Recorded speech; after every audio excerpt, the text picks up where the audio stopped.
Sentate, relájate y escucha. Continuamos. Fin de espacio publicitario. Así comienza Peronismo sin gradualismo. Peronismo sin gradualismo. Un programa para el aporte a la reconstrucción nacional. Por la soberanía y la industria nacional, por la liberación y la justicia social, el legado Perón. Por otro 17 grises, queremos un peronismo sin gradualismo. Por la Argentina que soñó San Martín, construyendo un futuro sin fin, gritamos con convicción y emoción. Queremos un peronismo sin gradualismo. Dos conceptos sirven para encuadrar la enorme movilización como hecho social, hecho político, evento cultural que se desarrolló ayer en la ciudad de Buenos Aires y en otras ciudades del país, la mayoría de las ciudades y pueblos del país. Uno es la masividad de la movilización que hemos denominado estudiantazo, o no podríamos decir, sería muy complejo decir universitariazo, pero la universidad generó un evento de magnitud. Nunca hay tantas movilizaciones tan potentes en la historia de la Argentina. No se recuerdan dos movilizaciones de un sujeto social y político colectivo, de un pedazo de la comunidad organizada en la Argentina, que reúna más de 1 millón de personas, en abril y ahora. El otro concepto es el jaque al gobierno. Por eso, la miniatura de este programa habla de el estudiantazo, el argentinazo que puso en jaque al gobierno nacional. Digamos argentinazo porque en la historia argentina hubo cordobazos, viborazos, rosariazos, argentinazo como el del 20 de diciembre, 19-20 de diciembre del 2001. Esta pueblada pacífica que se generó desde las aulas, desde los patios de las facultades, en los claustros académicos, con los rectores, con toda la comunidad educativa, inclusive ayer era muy grande la columna, por ejemplo, de la CETERA, que junto a la CONADO Histórica son la rama de una de las centrales sindicales, la CTA, que constituyen la política educativa y la organización de los docentes. También fueron muy importantes las columnas sindicales, que originalmente estaban convocados sus cuerpos delegados, cuerpos orgánicos, pero allí estaban en muy buen número. Lo mismo que los movimientos sociales, las organizaciones populares, que el peronismo históricamente dijo Organizaciones Libres del Pueblo. Era muy importante la columna de la provincia de Buenos Aires, que no estuvo en el foco central porque la plaza estaba dada a los estudiantes. Bueno, por supuesto que hay partidos que se cuelan y es difícil ordenar eso, pero la provincia de Buenos Aires se le había pedido que se ponga sobre la avenida Entre Ríos y fueron cuadras y cuadras de grupos de la provincia de Buenos Aires que acompañaron con la vicegobernadora en ejercicio del gobierno en la provincia de Buenos Aires, Verónica Magario, encabezando varios ministros que además tuvieron la tarea de convocar. ¿Qué quiero decir con esto? No solamente la comunidad educativa fue determinante en el proceso de convocatoria, de movilización, en el hacer un acto, sino que también hubo una enorme participación social, que como todo evento político genera una reacción. La reacción de Milei era la reacción esperable, nunca tan claro cómo una persona es predecible y lo que antes era gracioso ahora ya empieza a irritar. Antes era gracioso su disrupción, su actitud grosera, porque era novedosa.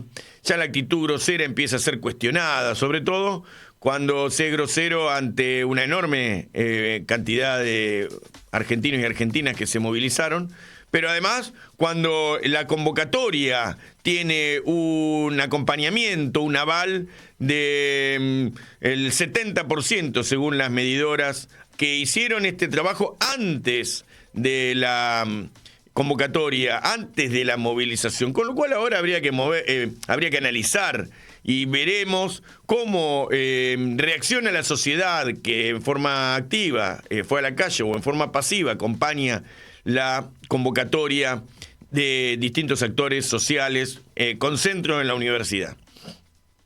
También tenemos que decir que el otro concepto, el concepto del jaque, es un concepto del juego, es un concepto de las reglas, pero también, como las reglas y el juego tienen lógicas, hay una lógica que empieza a desenvolverse en la política argentina. Tenemos que ver que este hombre, que no es el heredero o hijo o candidato presidente porque fue acompañado por un gran partido, un movimiento nacional, un movimiento social, una organización sindical, algo importante, sino que recién consigue hacer un partido chico, se llama La Libertad Avanza, que tiene la capacidad de movilizar con micros y con aparato 10.000 personas, dijo Milei, pero las mediciones más realistas hablan de 3.000, 4.000, 5.000 personas en un lugar chico.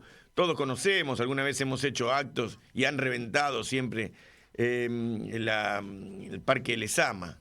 Así que una tribunita y gente en la explanada. Eso muestra la debilidad de origen de un presidente que reaccionó como se imaginaba uno que iba a reaccionar y a partir de eso empieza a verse ya un proceso de descontar el tiempo. En el último programa, en los últimos 2 programas, hablamos de que están deshojando la margarita, que ya empezó el tiempo de descuento, porque además de lo previsible de él, también son previsibles los grupos económicos, que es el verdadero sustento del gobierno de Milei. Los grupos económicos, cuando vean que no puede pagar la deuda externa, a Rodríguez Sá no se lo perdonaron, y además Rodríguez Sá era peronista y tenía peso y duró poco. Cuando el presidente vea que no puede parar el proceso inflacionario y los grupos económicos empiecen a oler que ya tuvieron bastante, a partir de que ya tuvieron bastante capacidad de enriquecerse y de ganar el dinero que vinieron a buscar con el presidente Milei, dirán que van a ir a buscar a otro costal, van a ir a resolver el problema de la gobernabilidad, de la estabilidad política en otro lugar. Los grupos económicos tuvieron enormes ganancias en todo este periodo, entraron en nichos de negocios que hasta ahora no habían entrado, con el DNU, con la ley Bases, tuvieron ganancias extraordinarias que en algunos casos alcanzó el 500 o el 1000% anual en lo que va del año. Por supuesto, por ejemplo, los laboratorios, todos pueden percibir el aumento que tuvieron los precios de los medicamentos, los alimentos envasados, los alimentos de la industria alimentaria y, por supuesto, todo el rubro de la medicina prepaga, grandes rubros de la actividad económica de la Argentina. Digamos entonces que hay un final que empieza a hacerse perceptible. Las encuestas dicen que Milei bajó ya del 40 al 30 y pico, ya rozando un núcleo duro, que no es un núcleo duro de él solamente, sino es el núcleo duro de ese sector antiperonista que le va a bancar toda la que tenga que bancarle, inclusive siendo afectados sus propios intereses de clase, intereses de sector, personales, individuales. Aunque pierda el laburo, mucha gente va a mantenerse en una posición dura respecto del futuro, de bancar, de tolerar el escenario político. Pero los estudiantes pusieron en jaque al gobierno nacional. Milei está irritado, vetó, y a esto quería ir, el presupuesto universitario y empieza a hablarse de que no habrá financiamiento educativo que sea vetable en la medida que el Congreso Nacional va a rechazar el veto de Milei, porque lo que sectores políticos que estuvieron ayer en la movilización y lo que se van expidiendo han estado amagando y empiezan a expresarse como un frente temporario, pragmático, que va a defender el presupuesto universitario. Así que en este programa hoy vamos a escuchar a sectores comunitarios de la educación, sectores que ayer estuvieron movilizados, por supuesto, sectores que tienen mucho que decir, no solamente porque sean sectores que expresan una realidad política dentro del ámbito educativo, sino vamos a escuchar a peronistas también del ámbito educativo. Así que está con nosotros Agustina Perrota, que es la responsable, le vamos a preguntar a ella, secretaria general de la Juventud Universitaria Peronista de La Plata. ¿Cómo anda, querida Agustina? Gracias por estar. ¿Qué tal? Buenas tardes a todas. Muchas gracias por la invitación. Bueno, me sorprendiste gratamente que te agarramos medio a traspié a la mañana para hacerte la entrevista y muy amablemente accediste. ¿Cómo viviste ayer el evento? Nosotros estamos, te cuento, con un programa que tiene un título. Dice, estudiantazo argentinazo que puso en jaque al gobierno de Milei. Y bueno, estos dos conceptos son los conceptos que nosotros creemos engloban el escenario político por venir, dado que el presidente bajó del 60 al 50, del 50 al 40, del 40 al... ya están hablando del 30, antes de la movilización de ayer, y ayer fueron los sectores medios, muchos de los cuales votaron a Milei, que estuvieron en la calle, por supuesto, con un sector muy amplio de la comunidad, con los sectores sindicales, con los estudiantes que piensan de forma distinta, una gran fuerza unitaria de la comunidad universitaria. Contanos, ¿cómo viviste ayer? La movilización de ayer fue una nueva movilización histórica, como esperábamos, un escenario similar a lo que fue el 23 de abril, donde millones de jóvenes a lo largo y ancho del país salimos a las calles, rebalsamos las calles, pensando en nuestro futuro y defendiendo nuestro futuro. Eso que decían ahí de que se puso en jaque al gobierno de Milei, verdaderamente nos hubiera encantado que así sea y era el objetivo, pero hoy encontrarnos con el veto horas después de la marcha, sin duda nos demuestra que este presidente vino a gobernar con crueldad como práctica política, que quiere destruir lo que funciona, que quiere... que ese cinismo de jugar y de que movilizamos y de que fuimos millones y luego de eso firmar el veto, hay que ver hasta cuándo el pueblo se sigue aguantando estas formas de hacer política de este gobierno. Lo de ayer fue muy importante, sin duda desde lo simbólico también, de que no solo participamos estudiantes que somos parte de agrupaciones y que decidimos militar en la universidad, sino que participaron miles y miles de compañeros que fueron de forma autoconvocada y que sentían que quedarse en su casa mientras se estaba discutiendo si vamos a poder seguir estudiando o no era una injusticia, y ahí estuvimos en las calles. Sin duda, para quienes militamos, fuera nuestra responsabilidad y la llevamos adelante desde la Juventud Universitaria Peronista, de hablar con compañero, con compañera, de cada vez que íbamos a las aulas, hablar de la marcha de mañana, y eso hicimos y se vio reflejado en la gran movilización del día de ayer. Pero vos sabés que me encanta además el recorrido que hiciste, y tengo la idea de que si pensamos juntos en el futuro, porque de esto se trata la política, de pensar el futuro, proyectar y de diseñar cosas, uno puede evaluar a partir de una hipótesis que tiene para adelante que el apoyo social de Milei es un apoyo que se va achicando y que con el veto y haberse clavado pone, no estamos hablando de jaque mate, estamos hablando de jaque, no sé si jugás al ajedrez, pero en el jaque es una medida que obliga a mover al otro, ¿no? Bueno, ahí estás asediando al rey, y nosotros estamos, el movimiento popular asedió al rey. El rey hay que mover y proteger al rey.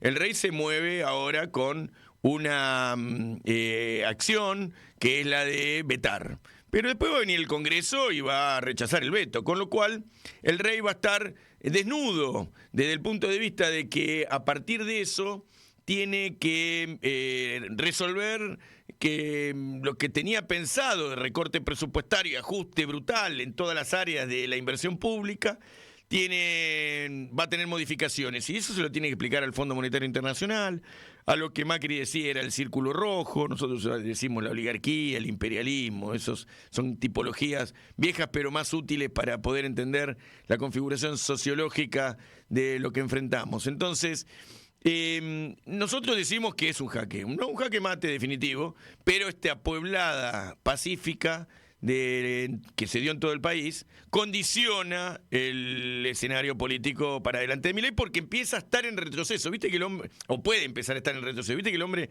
siempre está a la ofensiva, no se baja de ninguna, y ahora va a tener que recalcular. ¿Lo ves así un poquito?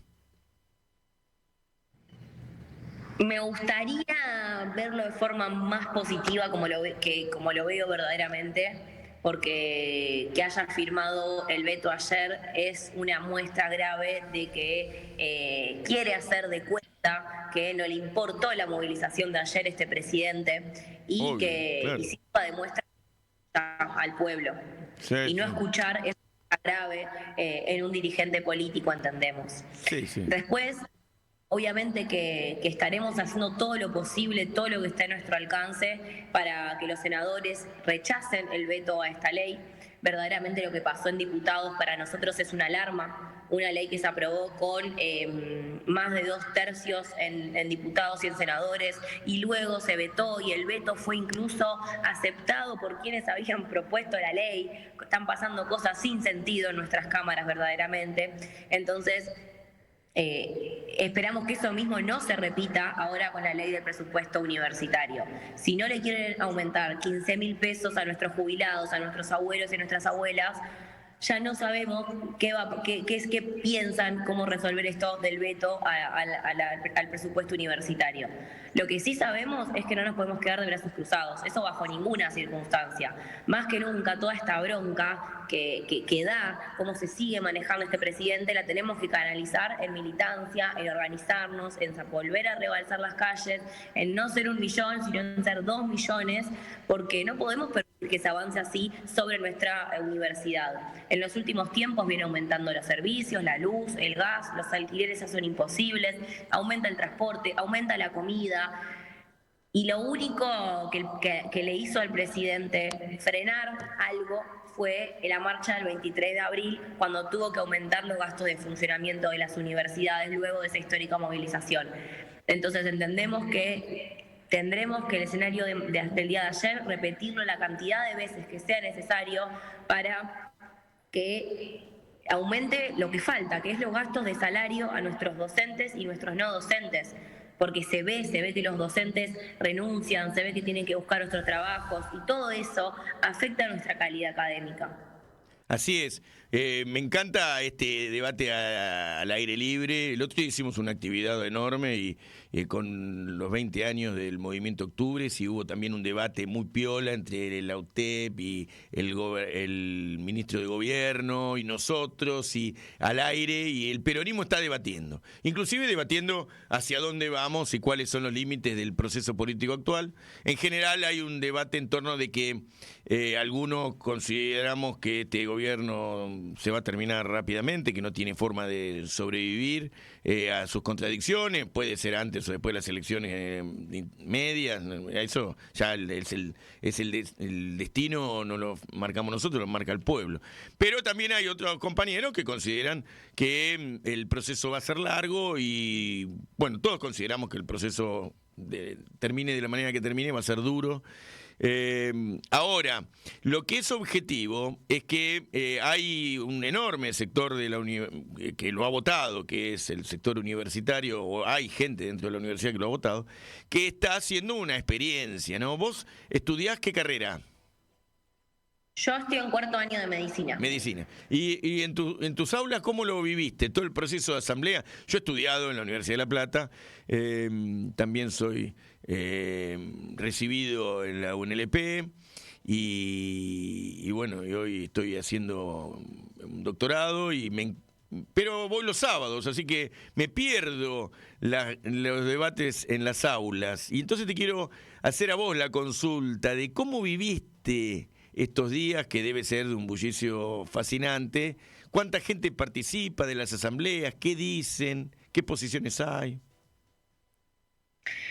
Sin duda la participación es menos de lo que la emergencia universitaria que estamos atravesando amerita. Eso es una preocupación para nosotros que nos requiere redoblar esfuerzos. A la vez también entendemos que es parte del contexto, que los pibes y las pibas hoy tienen que trabajar, hoy tienen que dedicarse a mantener a su familia, el poco tiempo libre es dedicárselo al estudio. Entonces entendemos que también es parte del contexto que se haya perdido la fuerza de lo que pasó el 23 de abril.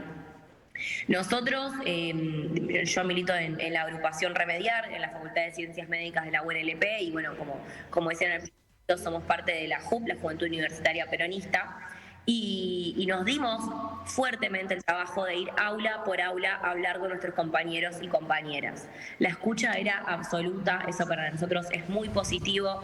Explicábamos que estamos en emergencia, explicábamos que se aprobó una ley que solucionaría todos los problemas presupuestarios, pero que el presidente Javier la quiere vetar. Nos tomamos el trabajo de explicárselo compañero a compañero, también repartiendo volantes, también estuvimos organizando clases públicas en las últimas semanas con profesores que incluso son parte de los gremios y que entienden lo que estamos atravesando y entienden la importancia de organizarnos. Entonces salíamos con las clases a la calle, mismo ahí. En toda la recepción fue muy buena. Obviamente que no faltan comentarios de por qué se politiza la universidad. Ya nos cansamos de explicar, obviamente, que la universidad... Eso es histórico, viene de la época de los dinosaurios, cuando íbamos nosotros a la facultad también, que también decían, ¿por qué politizan? Y si en un lugar de la ciencia no hay debate político, es como una contradicción. No, totalmente. Pero bueno, ahí nos tenemos que armar de paciencia, nunca ir a la confrontación, sino explicarlo y que algo de lo que uno le diga a esa persona que piensa que la salud no es política, que la educación no es política, que la educación pública no es política, que algo de lo que le digamos le quede resonando y haciendo idea. Así que bueno, cuesta a veces, pero hay que armarse de paciencia y explicar y darnos los debates con cada estudiante. ¿Eso pasó en medicina y en todas las facultades o solo en medicina? ¿Vos percibís que eso pasa en las otras que son más ruidosas, tipo la de sociales, o sea que en La Plata se llama humanidades, en psicología, ahí tiene que haber siempre más actividad, ¿no? Claro, hay facultades más permeables, más politizadas, con los estudiantes más conectados con la realidad. Y que capaz es más sencillo dar estos debates y que a la vez requiere una profundización. Claro. Yo muchos años ya en ciencias médicas, entonces es un estudiantado que lo conozco muy de cerca y hay que explicar todo capaz de forma más sencilla, porque capaz los compañeros el único acercamiento que tienen a lo que está pasando con la ley presupuestaria es lo que le podemos decir nosotros. Capaz no son compañeros que están interiorizados en leer y en leer capaz en los medios. Entonces hay que siempre empezar a contarlo desde cero y eso es lo que hacemos todos los días. Sí, en todas las facultades, en todo hay algún que otro comentario, en algunas más, en otras menos. Médicas siempre fue considerado una de las facultades más difíciles, claro. Con nosotros, más lejanas a la realidad. Incluso, bueno, es el colmo, ¿no? Porque estamos estudiando profesiones de la salud y decimos que son capaz un estudiantado más alejado de la realidad, pero pasa. Y bueno, incluso siendo una facultad con esas características, la recepción es muy buena y los comentarios capaz negativos son muy, muy, muy minoritarios. Entonces eso para nosotros también es muy positivo. Buenísimo. Por último, preguntarte, ¿cuánta gente vino? Vinieron en tren, varios trenes seguramente, que es difícil estimar porque la gente se va subiendo a distintos trenes a lo largo del día, pero imagino que han sido miles y miles de jóvenes de las facultades, de las agrupaciones convocadas por los centros estudiantes, por la FULP, que debe haber tenido una convocatoria especial en el tren. Es difícil ahora movilizarse en tren porque cuando la gente se sube al tren se llena de inspectores y hay toda una precaución para que no se llegue a la ciudad de Buenos Aires. Por lo menos eso le pasa a los movimientos sociales. Contanos cómo es la movilización.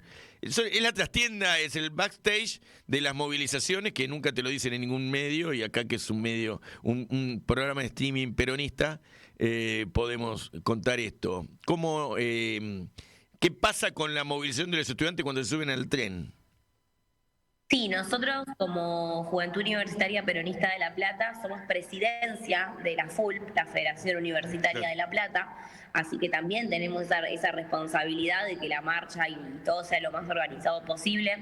Nosotros, nos juntamos ayer muy temprano, a las 8 de la mañana en nuestra unidad básica, que es además cerca de la estación.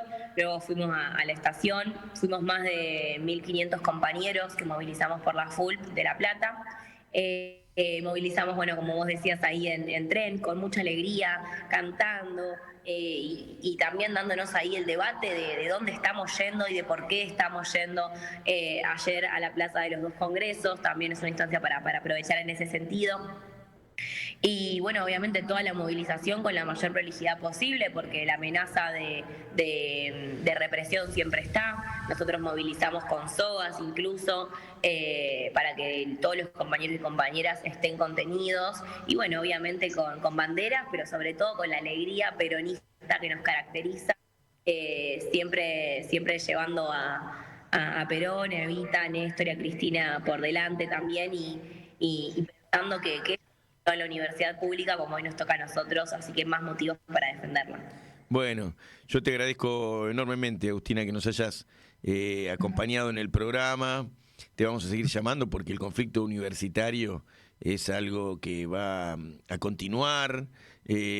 Pasó en el 2001, más o menos para la misma época. López Murphy era el ministro de Economía, era más débil. Lo de la Rúa, se pone en más macho, más duro, más áspero, pero también la gente ya se aburre rápido de argumentos procaces y debates sin sentido, las mentiras. Ya se le tomó el pulso al hombre y ya aburre, y estamos de la anomia pasando al enojo y todavía falta un poco para la bronca. Pero hay una pueblada que vivimos ayer, pacífica, ordenada, llena de esperanzas de la gente que pedía por el futuro de la Argentina, que es la educación. No hay que olvidarse que para hablar de educación, Milei lo primero que hizo fue hablar de los vouchers, porque había un debate ayer entre nuestras barriadas, digamos, que les costaba a algunos ir y discutían sobre, pero los estudiantes no han bancado a los jubilados,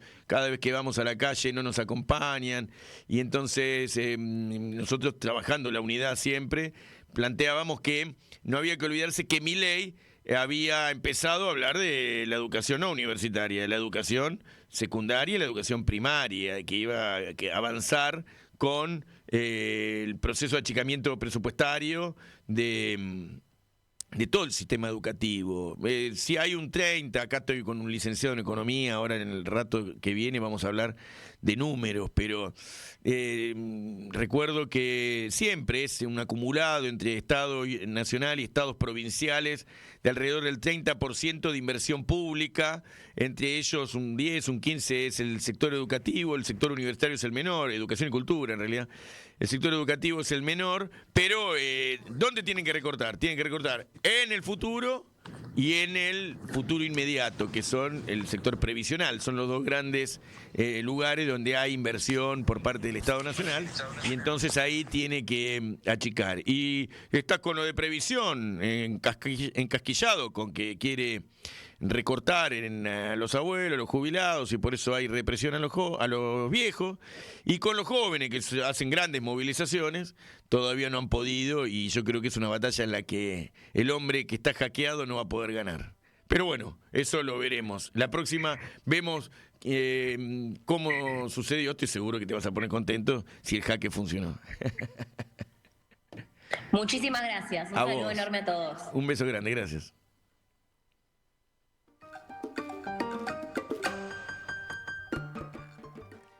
Ahí estábamos con Agustina, espectacular, una entrevista. Estamos sacando muchos jóvenes últimamente, están viendo los pibes de los barrios, los pibes liberados, vinieron acá. Agustina, porque le dijimos rápido, no pudo venir, pero yo creo que las próximas puede llegar a estar. Vamos a invitar gente de la UBA. Bueno, vos sos un joven también, dentro de todo. Segunda juventud. Segunda juventud. Pero se echa para atrás, che. ¿Qué nos queda a nosotros que nos consideramos jóvenes? Tercera juventud ya. Che, así que, bueno, estábamos haciendo este recorrido. Lo hicimos con Agustina. Se dio una linda... un matiz, un debate. Matiz sobre el futuro de la Argentina. Yo vuelvo a decirte, con mucha expectativa y además con fe en el futuro, en nuestro pueblo, que se está levantando, que está considerando el agravio, el desprecio y el daño que se le está haciendo al pueblo. Y entonces siento que la movilización de ayer, que fue enorme, aunque viste que Agustina decía que no había mucha participación en sus aulas de medicina, por eso le pregunté, claro, por qué en otras facultades seguramente hay más participación. No me quiero imaginar lo que es trabajo social, lo que es humanidades sociales en la UBA o en otras facultades. En las humanísticas seguramente hay más participación, pero aquí hay un momento, entonces decíamos, de Pueblada, que hackea, no definitivamente, porque el otro es jaque mate, claro, que hackea al gobierno nacional y que lo va a obligar a vetar, ya vetó, y ahora el Congreso va a rechazar el veto, con lo cual el presidente queda desnudo. Ese es el jaque que por ahora el pueblo, en una buena jugada, ha construido y ha empujado a una dirigencia política. De esto no hablamos y vamos a compartir con vos. Ha empujado a la dirigencia política y a los grupos asociados, digamos, estudiantes, trabajadores, docentes, claustros, a expresarse. Por eso que ayer me echó un poco los coquitos, pero tiene una representación acumulada, no cabe ninguna duda, el radicalismo en general y Jacobiti en particular. Ver un debate en TN entre Jacobiti y el subsecretario de Políticas Universitarias ¿de este gobierno, Álvarez, el hijo de aquel dirigente peronista tan reconocido. Tenemos ese debate, una aproximación, creo que tenemos una síntesis de ese debate. No sé si lo pudieron cortar, creo que está completo, pero lo que tengamos, en todo caso lo vamos poniendo. Ahí está, ahí se pudo. Amanecimos con el veto, finalmente, ya se sabía que iba a haber... Eso es lo que recién veíamos, era una síntesis que hizo Graña, que también la vamos a pasar, pero ahora vemos el debate. Ahora porque dicen que inventan alumnos fantasmas, pero en realidad el porcentaje sobre el PBI. Hoy esto es el 2023. Para el 2025, tu gobierno propone bajar a casi la mitad el presupuesto universitario en porcentaje con el PBI. Y recordamos que lo que están decidiendo es desfinanciar una de las pocas cosas que en el Estado funciona bien, porque eso lo reconoce la sociedad, lo reconocen los rankings internacionales. Y la ley de financiamiento universitario no es una cuestión de costo fiscal, porque representa nada más que el 0,14% del PBI. Es una cuestión de prioridades. Por eso quiero aprovechar este momento, gracias por la invitación, para pedirle al presidente Milei que cambie.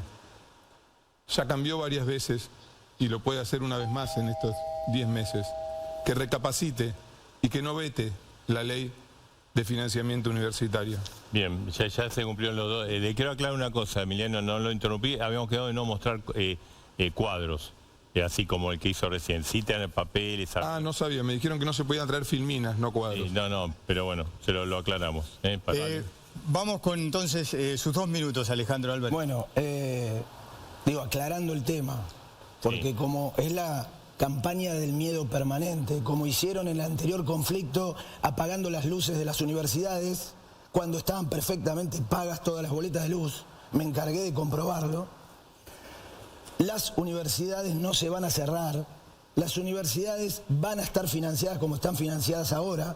Prueba de ello que tenemos el segundo cuatrimestre en perfecto funcionamiento, a pesar del boicot permanente de muchos sindicalistas.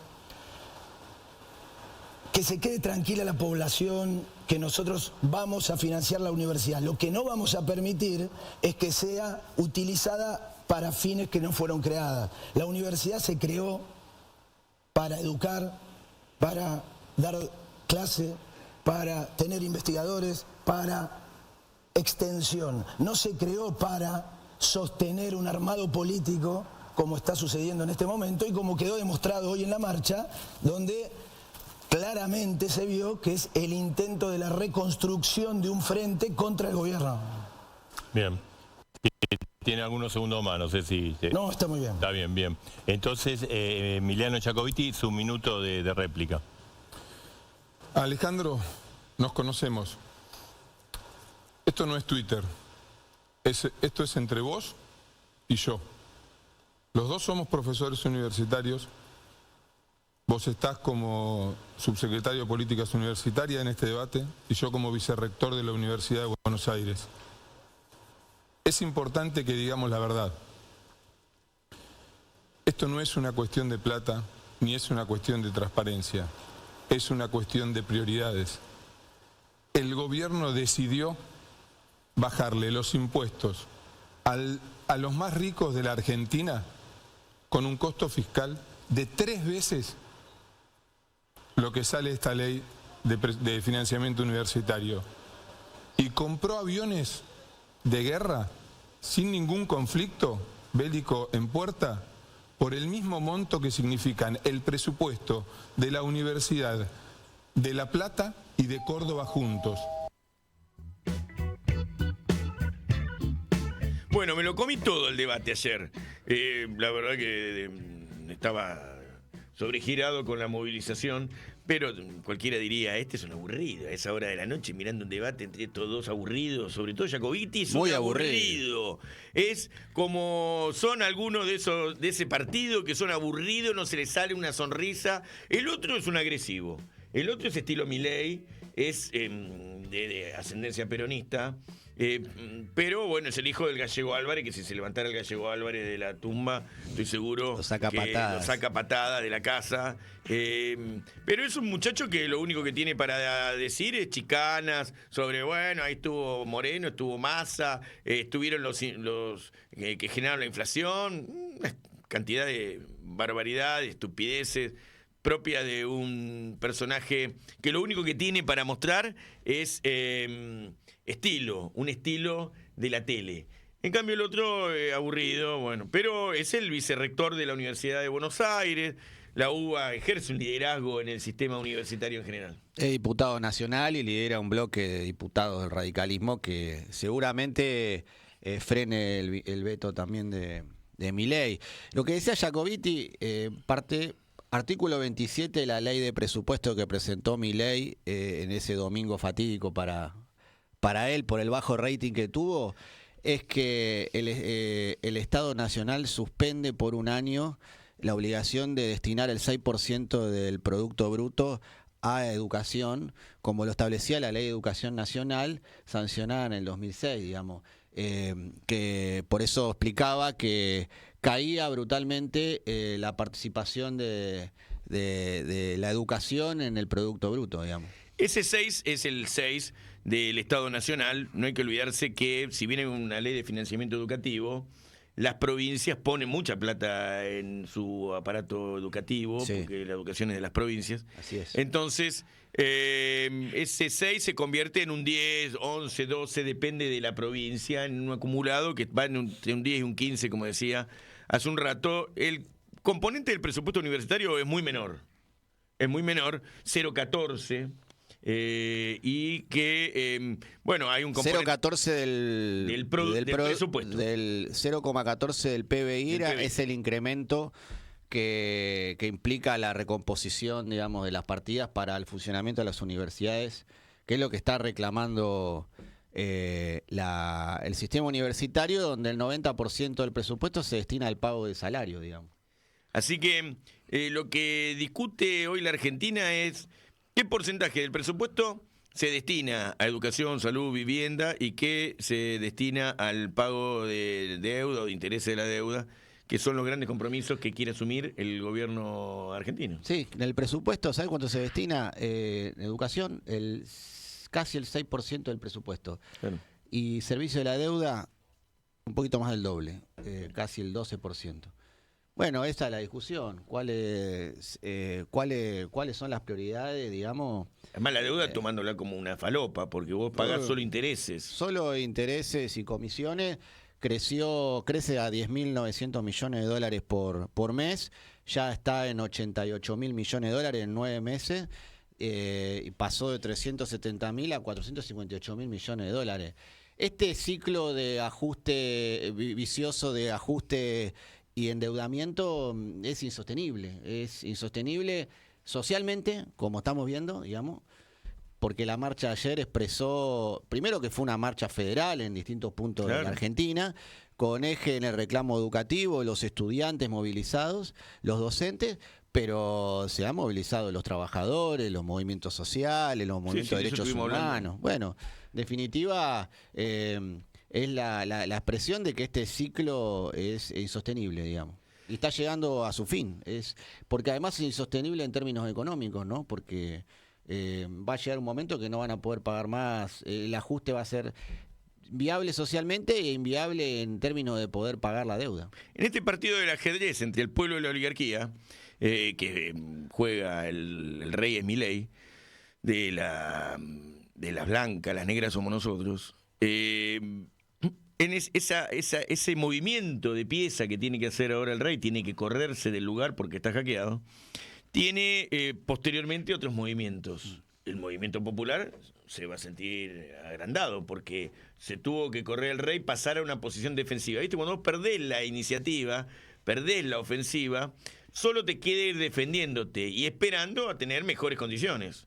Por supuesto, por ejemplo, sacarle una pieza importante al otro, encontrar un espacio vital más importante dentro del juego. En el tablero. El tablero tiene límites. Eso sí que es terraplanismo. Es cuadrado y a los bordes no hay nada. A los bordes te caes. A los bordes te caes.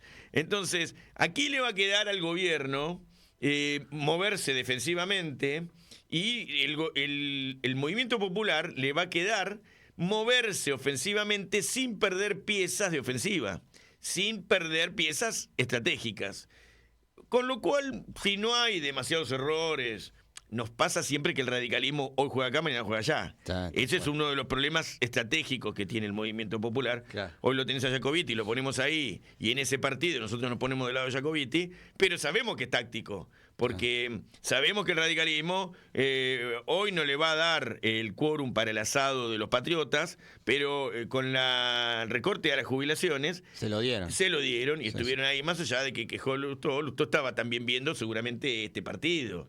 O sea, mirando, Lustó es uno de los que miran 2 o 3 jugadas más allá, los demás son todos jugadores de una movida, y entonces estaban buscando un sándwich, y fueron rápido a buscar un queso. Pero bueno, eso ya no juegan de este lado, ellos juegan del otro, ¿viste? Ahí perdiste piezas.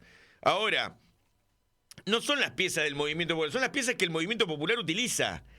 son peones, caballos, torres, que el movimiento popular utiliza porque hay que generar una mayoría para terminar con Milei, para por lo menos limitarlo en sus movimientos.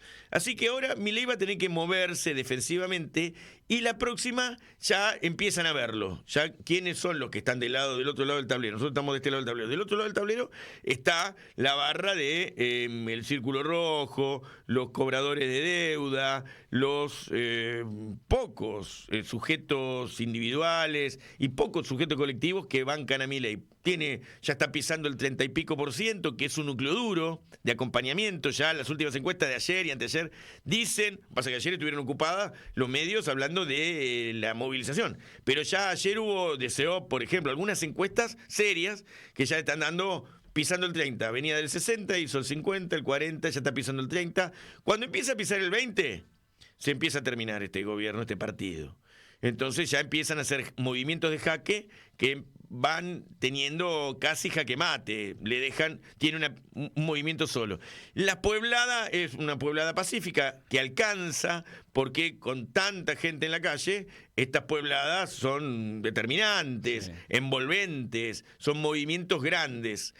Va a pasar entonces que se va achicando la capacidad de juego y de movimientos defensivos del Rey Blanco para fin de año. Fin de año viene Navidad, Año Nuevo, la gente se quiere de vacaciones, quiere comer un pollo, tomar una sidra. Hay mucha gente que está debajo de la línea de la pobreza y mucha también bajo la línea de indigencia. Los 20 y pico %, los 2, 3 casi de cada 10 que están bajo la línea de indigencia, que no tienen para comer. ¿Qué van a hacer en Navidad? Que además saben que en enero, febrero se va la changa porque la clase media con plata se toma vacaciones, posterga los arreglos, el albañil no labura en enero, el que hace de vez en cuando un laburito en una casa ya sabe que hasta mediados de febrero, marzo se le achican, salvo el que corta el pasto. Entonces, ¿qué va a hacer toda la gente que necesita un manguito y viendo además que el hombre está débil, que el Rey Blanco empieza a tener poco movimiento? ¿Qué va a hacer? Y va a salir a la calle. Como está saliendo, por otro lado. Está saliendo, no. Del conflicto, de la crisis, se sale por arriba, siempre. Nuestro pueblo siempre ha salido por arriba.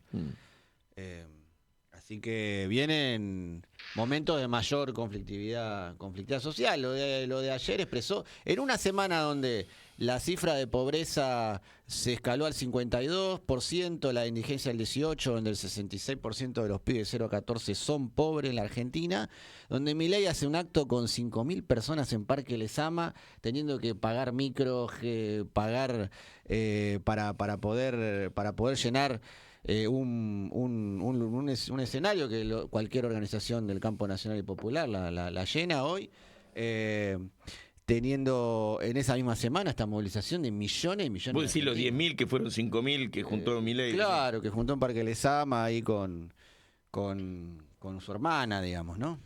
Estamos por hablar con el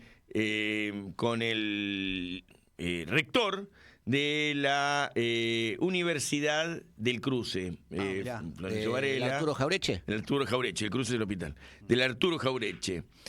Una universidad del conurbano, con enorme prestigio. Y dije lo del hospital también porque siempre me pasa que Varela tiene un gran equipo de fútbol ahora. El Halcón de Varela. El Halcón de Varela, Defensa y Justicia. Sí. Tiene un gran hospital, de los mejores, de alta complejidad, espectacular. Y una gran universidad en el lugar donde habíamos perdido el LEMIT, no me acuerdo, el CITEFA, creo que era. Bueno, el Centro de Estudios de IPF, que tenía la concentración de los técnicos y profesionales que quisieron que IPF fuera tan grande hasta el proceso de privatizaciones. Posteriormente ese centro se hizo ahora en Berisso, lo inauguró Cristina en su momento y hoy sus investigaciones se hacen en otro lugar. Pero allí funciona una unidad académica de excelencia y se expresaron los jóvenes en todas las facultades. Vos sabés que cuando yo llegaba ayer a la movilización, llegaba a la Universidad de La Matanza. Y hoy lo escuché al pobre, ayer, anoche, el que viene después de No me acuerdo cómo se llama el rubiecito. Ayer estuviste... No, escuché, sobre todo hay que escuchar lo de la derecha porque hay que ver cuál es el termómetro en ese sector. Pero no me acuerdo cómo se llama este personaje, un joven muy espantoso, también como el odio de clase que tiene. Ya sé cuál es. El rubiecito, ese cara de pajarito. Ese muchacho estaba que trinaba y decía, estaba Espinosa, había una bandera de Espinosa, como si fuera, viste, que era, qué sé yo, qué barbaridad, que hubiera, el intendente de La Matanza hubiera, no encabezó, pues yo pasé por la columna, no lo vi a él, pero sí la vi a Verónica Magario encabezando la columna de la provincia de Buenos Aires. Pero la columna de La Matanza fue impresionante, 2 cuadras de gente y casi una cuadra era de la Universidad de La Matanza. ¿Por qué me llenó de emoción?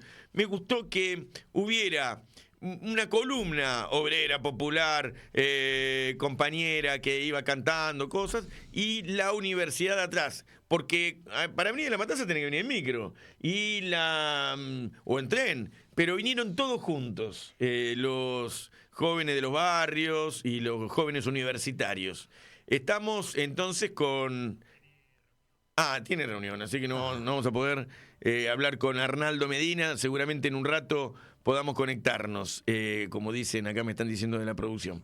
Pero bueno, Varela, Lanús, Avellaneda, encabezando también su rector, la Universidad de La Matanza.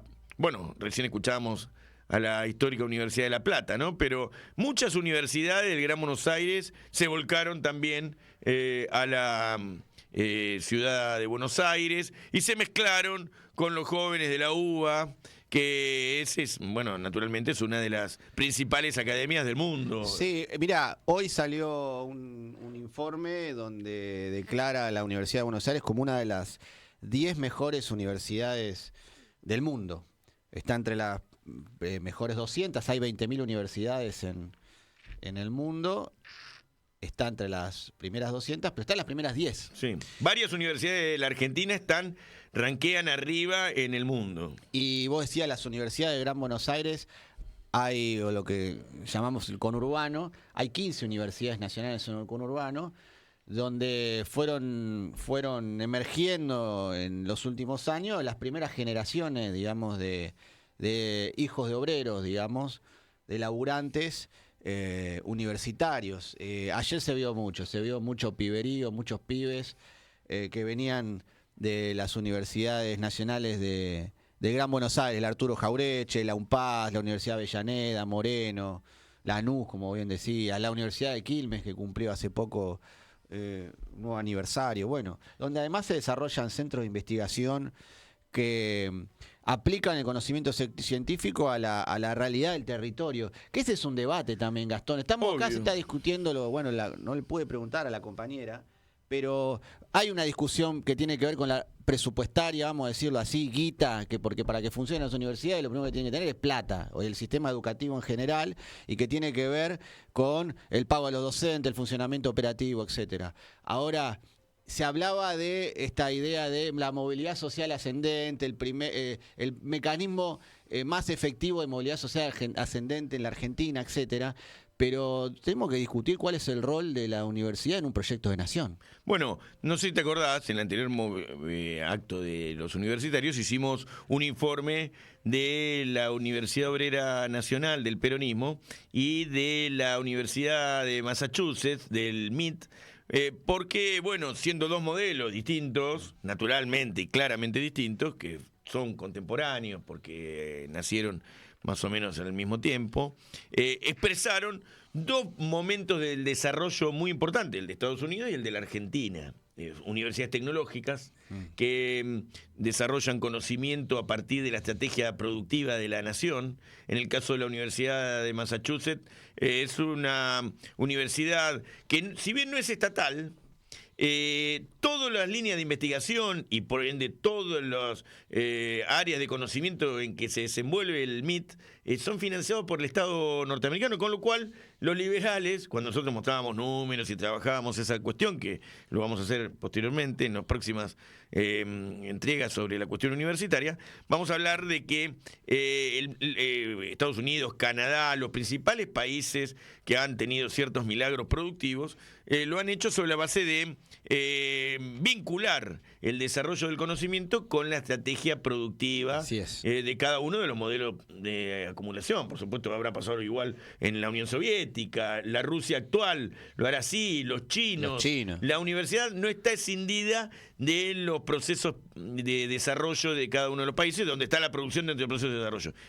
En la Argentina, que está la reforma universitaria y todo un debate sobre la cuestión, han habido momentos donde los rectores se han acoplado muy claramente a el proceso de producción, por supuesto, que se puso en marcha, como por ejemplo dentro del proyecto nacional que durante el gobierno de Néstor y Cristina se puso en marcha, además de fundarse muchas universidades nuevas, que ya lo dijimos y se dice periódicamente, las universidades históricas tuvieron un acople eficiente y efectivo con los procesos de desarrollo. Por ejemplo, yo me acuerdo que todos los programas sociales que se hicieron durante el gobierno de Cristina trabajaban con la Facultad de Arquitectura en La Plata, recuerdo, porque yo iba a las reuniones, porque con los arquitectos. Algunas las probé yo porque estaba en el INAES.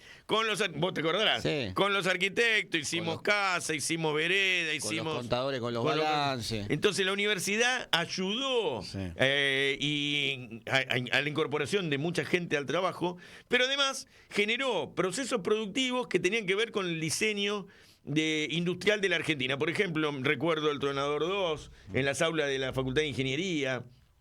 Recuerdo sus principales académicos de la Universidad de La Plata y de otras universidades trabajando en estas áreas de desarrollo estratégico en que la Argentina se inmiscuía, un poco desde el CONICET, un poco desde el Ministerio de Ciencia y Tecnología, bueno, articulación entre Estado y desarrollo del conocimiento.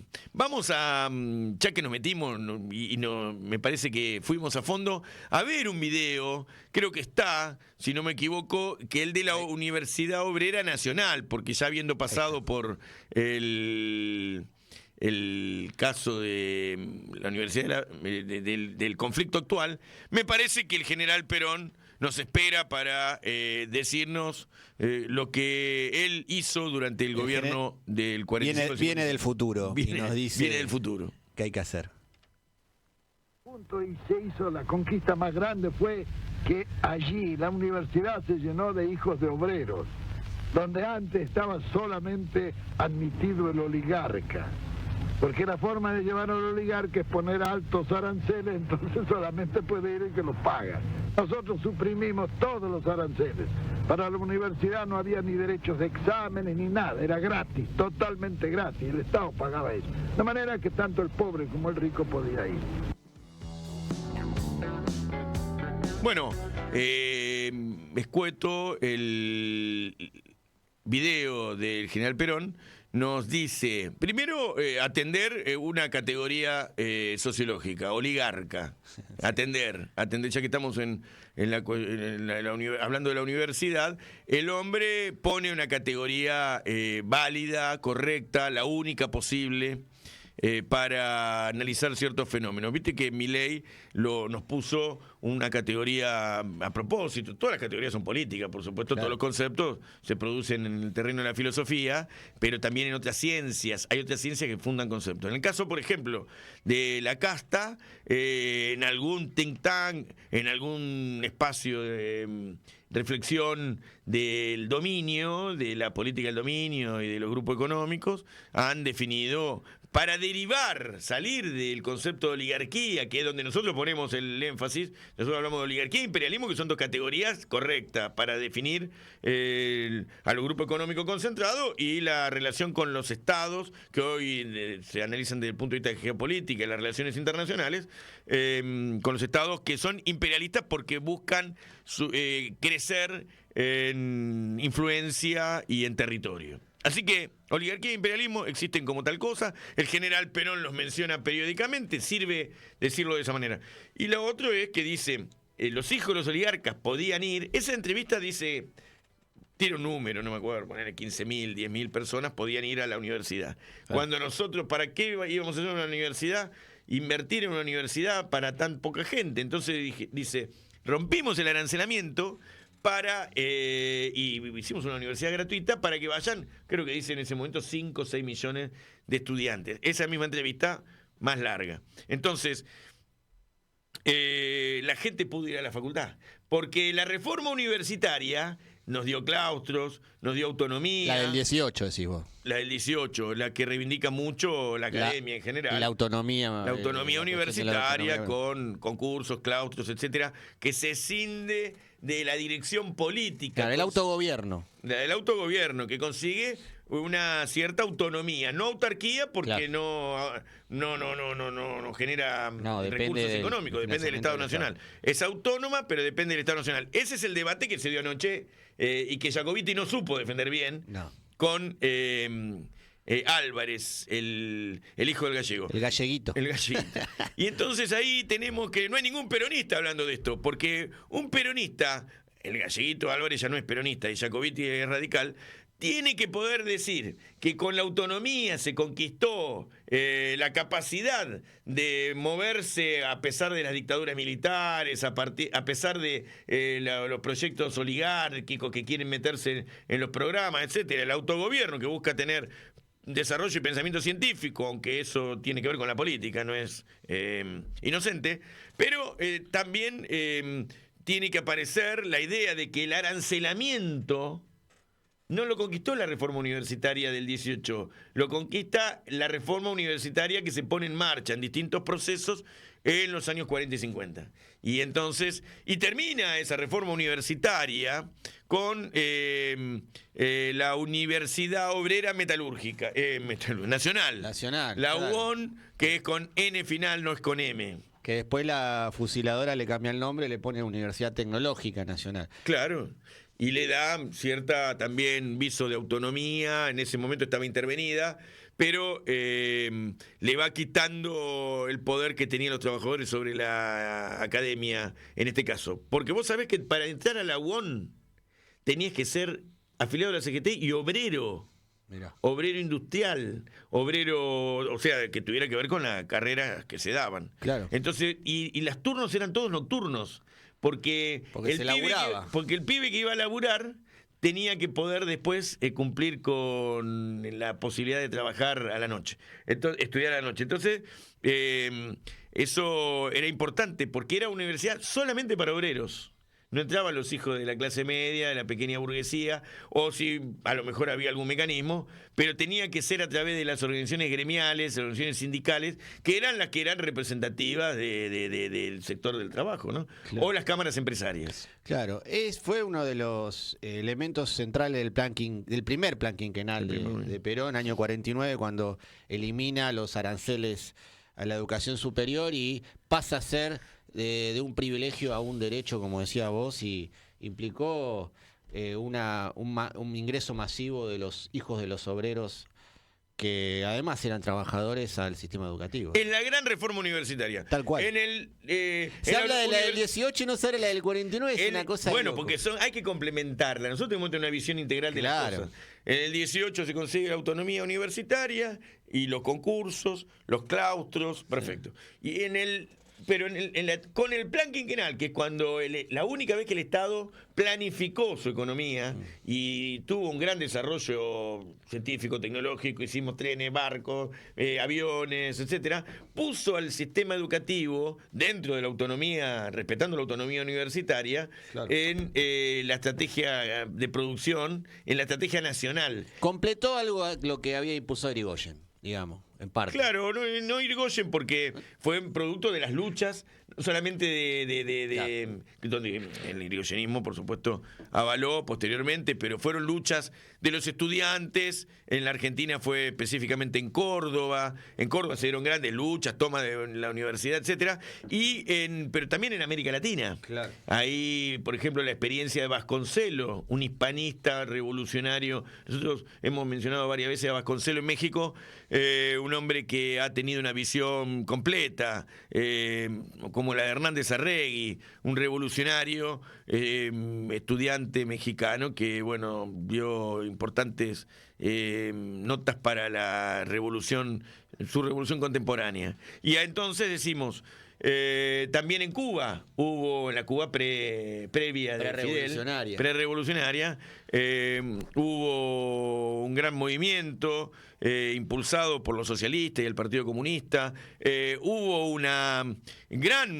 todo ese movimiento estudiantil trajo que, por ejemplo, te voy a contar una anécdota que alguna vez Rogelio García Lupo lo escribió en un libro. Se encontró, ¿cómo no escuché bien?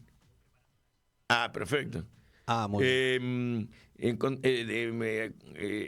A Fidel Castro lo conoce Antonio Cafiero, que era un estudiante en ese momento, y lo manda el general Perón a vincularlo, porque creo que Fidel había mandado unas señales. Fidel Castro era dirigente estudiantil. Claro. Era del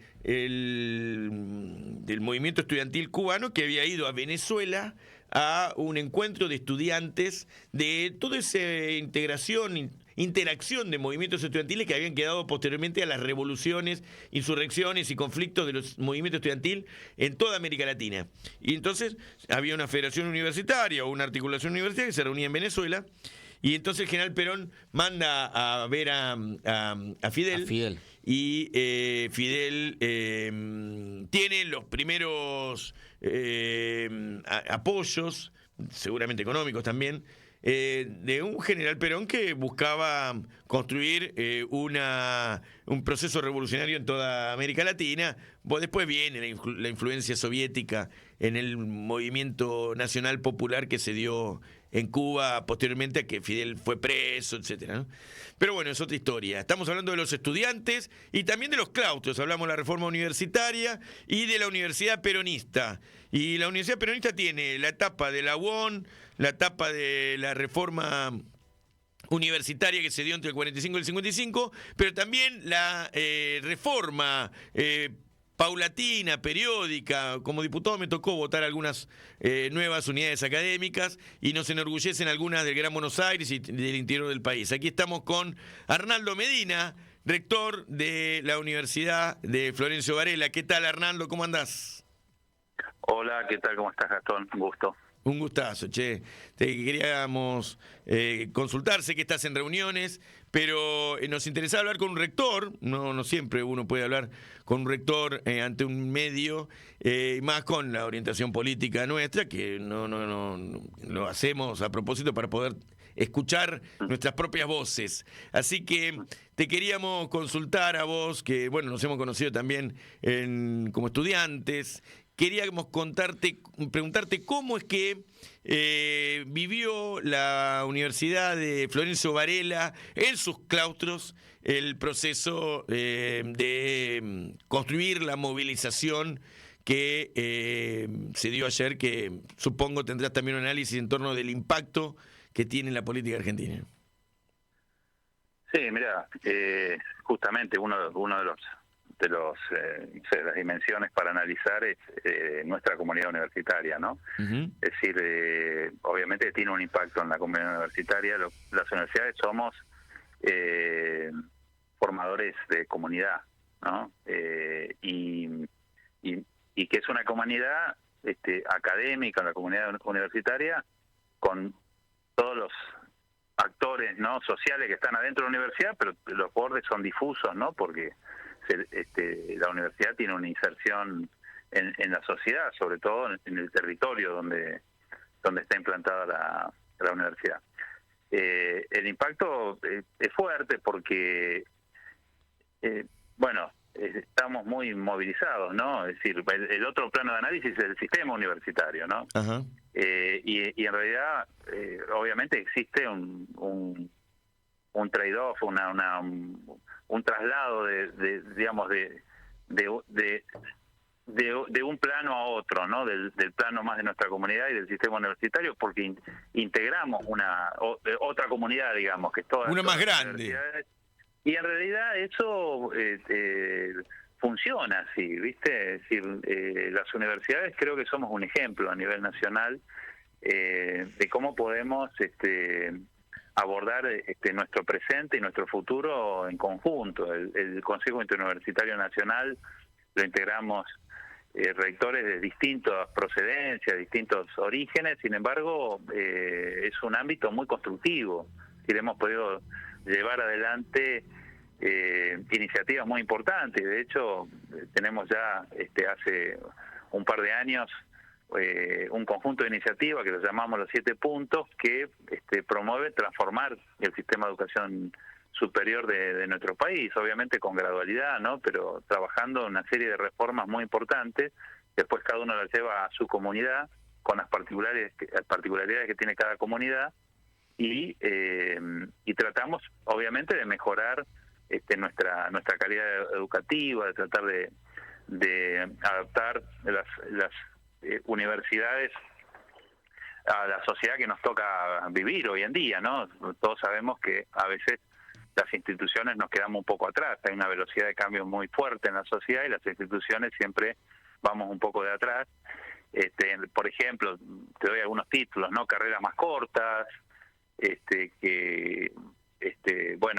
ver también cuáles son las demandas del mercado laboral, claro.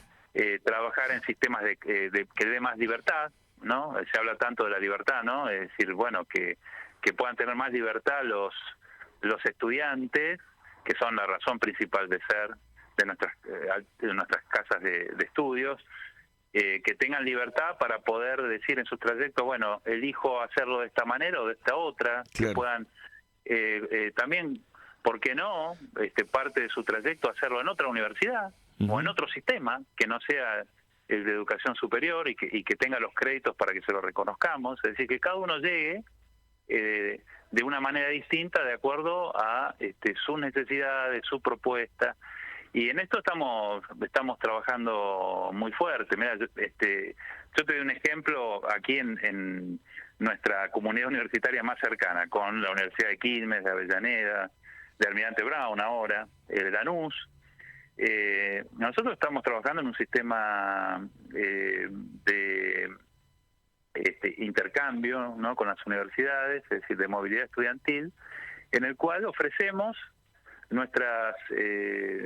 firmamos un convenio, homologamos, ¿no?, ciertas propuestas académicas, y los estudiantes acá de la región pueden elegir cursar una determinada asignatura en una universidad o en otra, en la medida que haya cupo, ¿no?, siempre. Pero bueno, ya han sido cerca de 2.000 estudiantes que han utilizado este sistema. Y quizás lo que estamos haciendo nosotros en este territorio sea mayor movilidad estudiantil de la que hay en toda la Argentina, en conjunto, ¿no? Pero bueno, no está muy difundido, no se sabe, nuestros alumnos sí lo conocen, por eso lo utilizan, quizás lo podrían utilizar mucho más, pero bueno, vamos de a poco, y creemos que es así, nuestras ofertas académicas se complementan, no nos superponemos mucho, ¿no? Se complementan, por ejemplo, entre distintas carreras. Claro, pero no tenemos la misma oferta académica, ¿no? Es decir, nosotros tenemos, no sé, 2 o 3 carreras que nos superponemos con Quilmes, claro, o Avellaneda. Claro, claro. El resto son ofertas distintas y también lo hablamos y lo tenemos en cuenta, ¿no? Al momento de organizar nuestra oferta académica. Incluso algunas se justifican, yo te digo, enfermería, bueno, es lógico porque hacen falta muchísimos enfermeros en nuestro sistema de salud. No sé, licenciatura en administración con Brown, por ejemplo, pero no con Quilmes, no con Avellaneda. Bueno, podría así nombrarte un montón de carreras que con uno por ahí no se pueden solapar, pero tiene alguna justificación, ¿no? En general, por qué la tiene uno y por qué la tiene otro. Pero en realidad nos complementamos bastante. Entonces, ¿a qué voy con esto? Que somos una comunidad, ¿no? También, es decir, es muy difícil reproducir una comunidad hacia afuera si no somos una comunidad adentro, ¿no? Es un tema cultural. Y las universidades estamos muy marcados por eso, ¿no? Que bueno, ustedes que tienen en el programa más el sesgo del peronismo, yo comparto, ¿no? Digamos, ese origen, esa ideología. Más allá que la universidad obviamente no tiene una bandera política, bueno, pero claro, cada uno de nosotros la tiene. Perón hablaba de la comunidad organizada, ¿no? Así y bueno, un poco nosotros lo vivimos en nuestra universidad. Bueno, y esta, volviendo a la marcha, ¿no? Y tuvo un fuerte impacto, obviamente, porque implica, tener que tomar una medida extrema, por decir de alguna manera, que es prácticamente de supervivencia, ¿no? Lo que hemos hecho, ¿no? Porque está claro que hay una política que nosotros sentimos que nos quiere asfixiar, ahogar, que en definitiva lo que busca es originar una tendencia para que desaparezcamos, ¿no? Entonces, obviamente que esto es una reacción, es una búsqueda de poder tener una bocanada de aire para poder sobrevivir, ¿no? a esta política. Obviamente que lo que deseamos es tener un diálogo y poder resolverlo en una mesa, todas las universidades, es decir, hay una voluntad de dialogar con el gobierno. Pero parece que no quiere dialogar el gobierno, no solamente con los universitarios, sino en general, no lo tiene como estilo. Bueno, es decir, no es que no haya conversaciones, ¿cierto? Claro. Y predisposición. No sé, pensamos nosotros que se puede lograr, ¿no? Es decir, lo que busca esta marcha no es romper, ni, bueno, absolutamente, obviamente muy lejos de una actitud golpista, como dijo alguna funcionaria. No, la idea es expresarse, pero para sentarse en una mesa, ¿no? Y ponerse de acuerdo, ¿no? Esa es la idea. Y creo que fue una expresión muy fuerte de nuestras comunidades en todo el país y un apoyo muy fuerte de la sociedad, ¿no? Porque otro plano de análisis, hablamos de nuestra comunidad universitaria, hablamos de la comunidad universitaria, el sistema universitario general, y el otro plano es la sociedad, y que la universidad está muy arraigada en la sociedad. La universidad pública está muy arraigada y todos tenemos una experiencia, quienes vivimos en este país, con alguien, un familiar o amigo, vecino, ¿no? Que la universidad le ha transformado la vida. Es decir, esto está en el sentimiento de las argentinas y los argentinos. Es decir, si uno está dentro de estas comunidades, uno puede ver claramente cómo, aparte de la historia personal de cada uno, yo también fui primera generación de universitarios en mi familia y fue a la universidad pública, pero uno puede ver cómo le transformó la vida venir a la universidad, ¿no? Es decir, incluso a veces sin terminar en una graduación, porque se habla de el índice de graduados que tenemos en las universidades, que es bajo, lo cual es cierto. Tenemos que seguir mejorando en eso, ¿no? Tenemos que trabajar mucho. Pero también es cierto que cada persona hace su trayectoria académica, ¿no? Es decir, acá son muy comunes los relatos, sobre todo al comienzo, ¿no? De inicio de nuestra universidad. Bueno, empecé una carrera en La Plata, empecé en Buenos Aires, tuve que dejar, volví. O personas que dicen, bueno, empecé una carrera y me di cuenta que no podía estudiar. Y ya cuando vuelven, una segunda oportunidad, quizás un año, 2 años, un tiempo después, ya como ese dicho que dice que las segundas oportunidades son mejores, ¿no? Se habla mucho del matrimonio, no sé si es así o no, pero en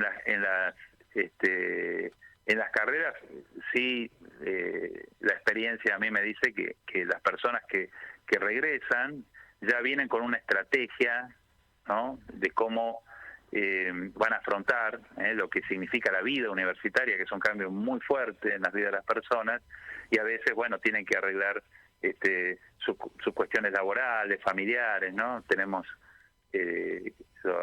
algunas mujeres, hombres que nos dicen, bueno, yo arreglé en mi casa que tengo hasta el año que viene para no laburar y avanzar en la carrera, pero el año que viene se me acaba y tengo que volver al laburo porque, bueno, está bancando todo mi pareja, ¿no? O los chicos, el cuidado de los niños.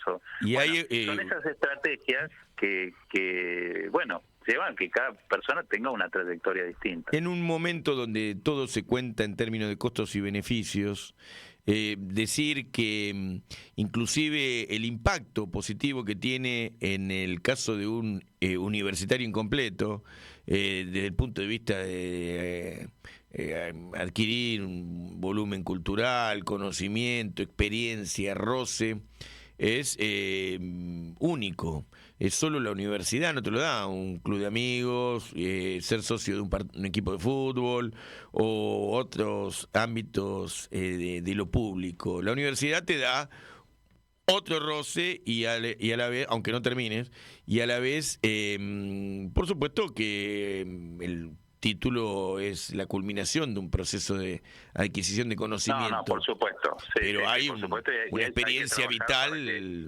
importantísima, ¿no? Sí, no, eso es innegable, ¿no? Se transforma la vida. Tenemos que trabajar para mejorar terminar, claro. la graduación, para acompañar más a nuestros estudiantes y nuestros estudiantes. Pero obviamente también estamos en una situación, porque no es el tema en la marcha de los salarios docentes y no docentes, de nuestros investigadores, que nos está pegando fuerte, ¿no? Esto ya sabemos cómo sigue, ¿no? Hemos perdido docentes e investigadores en la Universidad de Varela. Sí, se ve que que están renunciando más, claro, o pidiendo licencia, ¿no? Claro. Porque no se quieren ir a la universidad.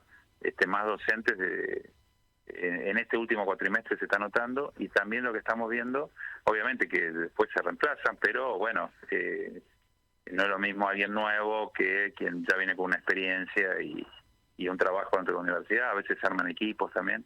Y después también tenemos el caso de un investigador que se fue al exterior. Mira, ¿a dónde fue? Surgió una falta de China, pero pidió una licencia, pero puede ser, decir, bueno, que esto sea aleatorio, igual hubiera ocurrido, pero sí, hablando, ¿no?, entre distintos rectores, que esto empieza a ocurrir y uno se imagina que va a pasar, porque nosotros tenemos investigadores también muy importantes. Prácticamente el 60-70% de la investigación a nivel nacional se hace dentro de nuestras universidades, ¿no? Escuchaba a Calzoni el otro día, el rector de la Universidad de Avellaneda. Creo que era él que decía que alrededor de un 10% le habían renunciado. Creo que era Calzoni. A ver, yo en eso quiero ser cauto, no tengo el número, ¿viste? Por ahí él lo tiene en su universidad, pero yo te diría, siempre hay renuncias, ¿viste? Entonces, también quiero ser serio en lo que digo, porque nosotros tenemos en algunas carreras, sobre todo, que hay renuncias, que se reemplazan, eso ocurre siempre.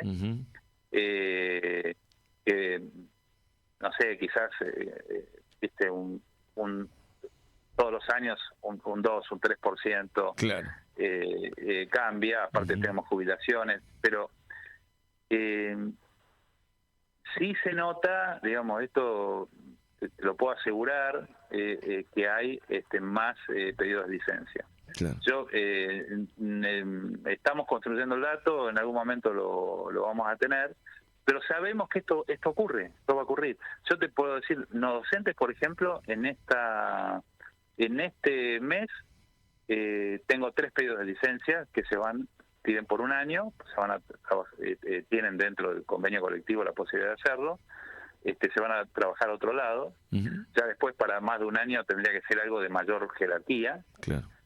Pero, por ejemplo, te puedo decir, tengo de sistemas 2 personas, es un área crítica, que se van, porque obviamente que le pagan muy bien en el sector privado. 2 personas. Tengo una persona que es asistente de un secretario que se va al sector privado, le ofrecen el doble de lo que gana acá, que es incluso es una persona que estudia la licenciatura en administración, pero muy capaz, y se lo llevan, no le hacen un ofrecimiento, y tenemos otra persona que se va a una universidad privada. Cuatro no docentes en el último mes. Es como, obviamente, después hay que ver si se confirma la tendencia. Entonces, es reciente esto, ¿no? O sea, se viene dando por goteo, o sea, sí se ve la pérdida salarial, pero nosotros ya conocemos esta película, o sea, sabemos lo que va a pasar. Y la verdad es que la pérdida, el retraso en el salario, es muy significativo, o sea, es mayor, la caída más grande que se conozca en los 40 años de democracia, ¿no? Entonces, y en los 90 pasó, y ya sabemos lo que ocurrió, ¿no? Hubo fugas de cerebros, y hoy nos preocupa porque un científico que no puede investigar porque no tiene financiamiento, ¿no? Para los proyectos, o sea, hoy se están paralizando proyectos de investigación, y le bajan el salario, supongamos que esté en el CONICET, y también tiene un bajo salario como docente de la universidad, y se complica mucho. O sea, obviamente que va a recibir ofertas para ir al exterior, o le surge una posibilidad que va a ser un postdoctorado y se queda, ¿no? Sí, claro, la pérdida de capacidades que se genera cuando se baja el presupuesto en el sector público es notorio, en los ministerios, en las universidades, en las escuelas, vamos perdiendo los cuadros, y bueno, eso va conflictuando el futuro de la Argentina, porque las universidades van a tener pérdida de calidad, ¿no? De calidad educativa, y poder proyectarse en el escenario económico y político. Económico. Así que, última pregunta, Arnaldo, y te quiero preguntar lo siguiente, y es, ¿vos cómo ves el futuro? Hay veto, el Congreso va a rechazar el veto. ¿Qué se dice? ¿Cómo termina el año desde el punto de vista presupuestario para el sector educativo universitario? Mira, hay algo que hay que aclarar, que la ley de financiamiento universitario es para el 2024.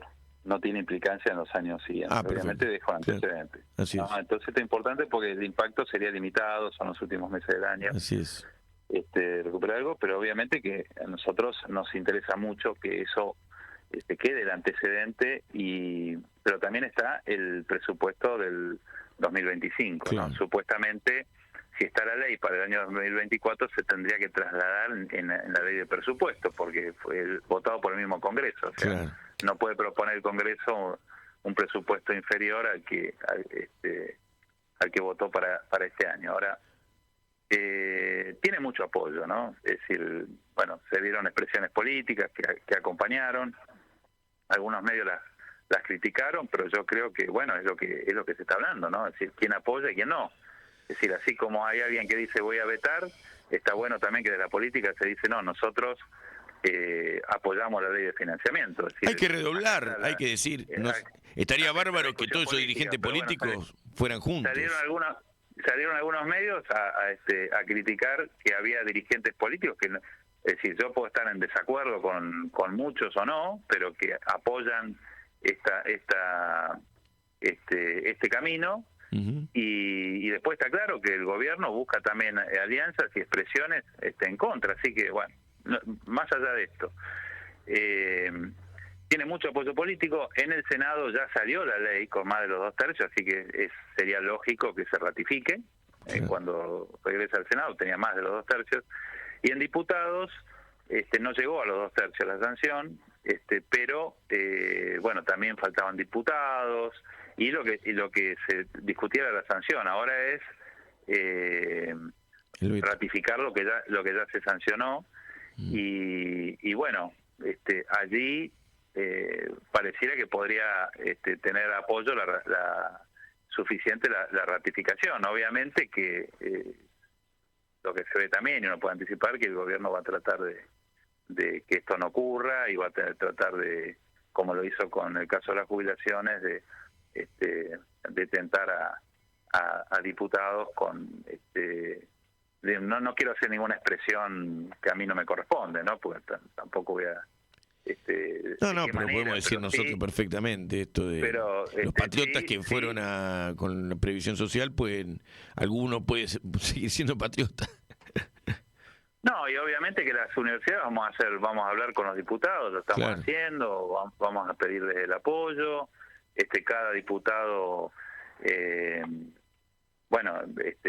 participa también de la vida de su comunidad de origen, ¿no? Entonces, bueno, eso, no sé, los diputados de Córdoba, por ejemplo, por decir, ¿no? Algún punto del país, porque fue impresionante, ¿no? El carácter federal que tuvo la marcha. Yo, miren, recibía, menciono a Córdoba, ¿no? Porque fue masiva, lo mismo Rosario, Mar del Plata o Bahía Blanca, no sé, en grandes ciudades, pero en pequeños pueblos, ¿no? Es decir, no sé, en ranchos, ¿no? Donde no hay universidad, pero hay una sede que trae carreras universitarias. Incluso nosotros estamos allí trabajando con la provincia de Buenos Aires en un programa que se llama Puentes, dictando algunas carreras.